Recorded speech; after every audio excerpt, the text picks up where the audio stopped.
Hey Robbins. So you guys are doing a really good job doing your science homework, and I hope that it all is making sense to you. And so far, the things that you're handing in seems like you're doing a good job. You know that there's 6 kingdoms of life, and that those kingdoms are plants, animals, fungus, protists, eubacteria, and archaeobacteria.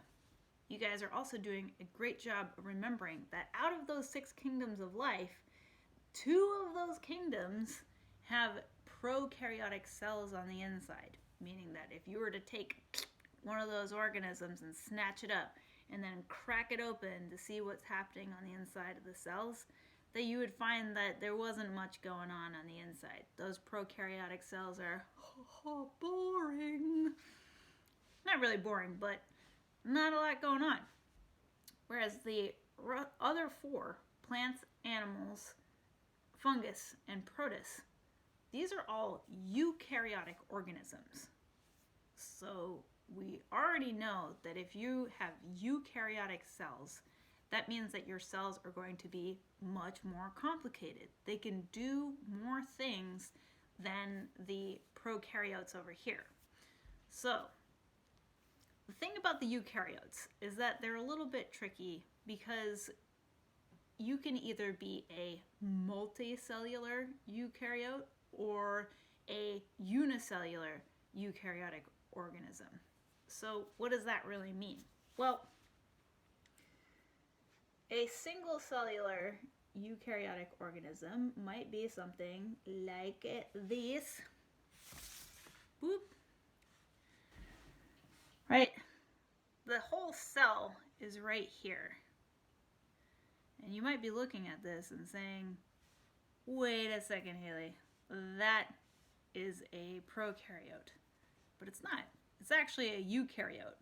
So even though it looks super similar, it even has a flagellum, and it's microscopic. It's floating around. It looks like a little floaty infectious bean or something. This actually has a eukaryotic cell in it. And see right there, you can tell because it has a humongous nucleus. It also has different things happening on the inside of its eukaryotic cell, like organelles. It has digestive system almost, and like can do more things than those prokaryotic organisms. So this is a single cellular eukaryote. Us, we're eukaryotic organisms, but we're not one eukaryotic cell. We are millions and billions of eukaryotic cells all stuck together, and the cells have different types of jobs. Like you might have skin cells or digestive cells or blood cells and things like that. But all the cells inside of our body are going to be eukaryotic cells. So we are multicellular. Something like this is unicellular. So, a little bit about our homework. I tricked you because I kind of thought that you might think that unicellular organisms would automatically be prokaryotic. But that's not true. So you might have been scrolling through and you would have been like, prokaryote, eukaryote. You would have seen a picture like this. You would have been like, prokaryote, because you would have known that this right here belonged to either the kingdom Eubacteria or Archaeobacteria. And you would have been right. If you crack open that cell, not much going on the inside. But where I tricked you is here. Almost all of you guys got this question wrong. And it's probably because you were looking at these little organisms right here and thinking, that scared me. You might have been thinking that these all looked like prokaryotic organisms. And by all means, it makes sense, right? You have like a little flagellum here. They look like they're microscopic. They look like they're a single cell. But these are actually protists. And these protists, even though they are single cellular and microscopic and have all these characteristics that look like they might belong to the prokaryotic cells, these protists actually are eukaryotic single-cellular organisms. What? What that means is that you crack them open and you have much more stuff going on. So, what's up with these protists? Well, like we say, the protists are kind of our junk drawer of organisms that we don't really know what to do with. There's a couple rules with the protists. The first rule is that they have to be eukaryotic organisms. So whether or not they be single cellular or multicellular, they have to be eukaryotic cells inside those bodies. Another thing about them is that most of the time they're going to be single cellular. It's not all the time, because remember, we're talking about the junk drawer. They just throw the things in there. So sometimes you have multicellular protists for whatever reason all thrown in here. But another thing to know is that generally they're going to fall into the category of being plant-like. See how this right here, this is a single cellular eukaryotic protist, and it looks an awful lot like a plant, right? It's green, it's got like plant cells in there, it probably does photosynthesis things. They also can be animal-like. Check out this animal. It's even got like an eye. It's microscopic. They even have like little arm things.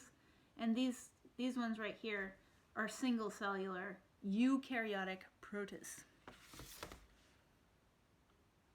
They can also be fungus-like. Ooh, gross. Looks a lot like a fungus. It's not. It's sort of like a fungus, but it's not. It's going to be a protist little organism. So what's up with these protists? What's going on with them? Let's see if I can get that image. Right. So again, big gold junk drawer. Sometimes they can be multicellular, sometimes they'll be unicellular. Here's another example of an animal-like protist. Right? This was our one that we were talking about a little bit earlier. And it's going to be animal-like because it's got like a little tail. It's going to swim around. It might like even eat things. Kind of like a little animal. But like I said, it's not quite an animal. It doesn't have all the qualifications that an animal would have. This right here, there's another example of a plant-like protist, right? And if you zoom in here, most likely what's happening, although I'm not positive, because sometimes it's kind of hard to tell, most likely what's happening is that there are individual single-cellular organisms all just hanging out next to each other, just holding on. And this one happens to be a plant-like protist, right? We've all seen algae around any time that we've gone to the lake or the ocean. You might even have algae in a fish tank at your house. And what algae actually is single cellular protists that are just clinging together, hanging out, photosynthesizing together, living the dream. But here we have a multicellular protist. Right? This one is kelp. It looks like a plant. It's multicellular. But if you were to go and zoom in on one of the cells inside of this plant, what you would find is that it's a eukaryotic organism. But you'd also find that it doesn't quite classify as an actual plant. So what category do we put it in? We have to put it into the protists. These ones are diatoms, and diatoms are pretty cool. Diatoms are also plant-like single-cellular organisms. And even though these things are microscopic, if you were to look at their cells on the inside, or their one cell on the inside, break it open, you'd find that it was more complicated. Another cool thing about these diatoms is that they have a glass shell on them. What? That is so cool.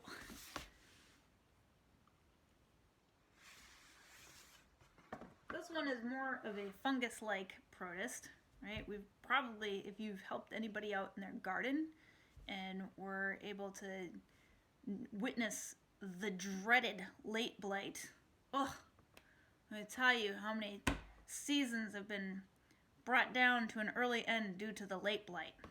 If you were to zoom in here, it looks a lot like a mold or a fungus kind of thing, but that's not what's happening at all. It's actually a little protist that kind of mimics the behavior of a fungus, but isn't quite a fungus. And so again, it kind of like lives in this colony, it hangs out together, and then it munches up our plants and moves along by spreading spores. I have to admit that the mold and fungus-like protists are kind of cool. So here's another one. This one's called dog vomit, because it looks like dog barf, right? Now, this is not one multicellular organism. It's actually a bunch of single cellular organisms all squished together. And what they do is they kind of like melt together and they blend into each other, and they share their food through like networks of pulsating. Slime molds are creepy, but also so cool. Why are they cool? Because when they work together like this and melt together, they can make roads. They can travel places, and they're actually really smart. They can solve mazes and stuff. Maybe I'll put a video about that for you later. But the important thing to remember about the protists is that they can be single cellular, they can be multicellular. They're going to be plant-like, animal-like, or fungus-like. But they all be eukaryotic. So even though you might be looking at something that's microscopic and it has all those characteristics that we would like to see in something like this, where you might say, oh, that's a prokaryote. No, it's not. If you have any doubts about it, just try to think real hard about what's on the inside of that. And I'll set us up with some work to kind of practice and familiarize ourselves with some of the kinds of organisms that you might find in the kingdom of protists. But for now, that's it.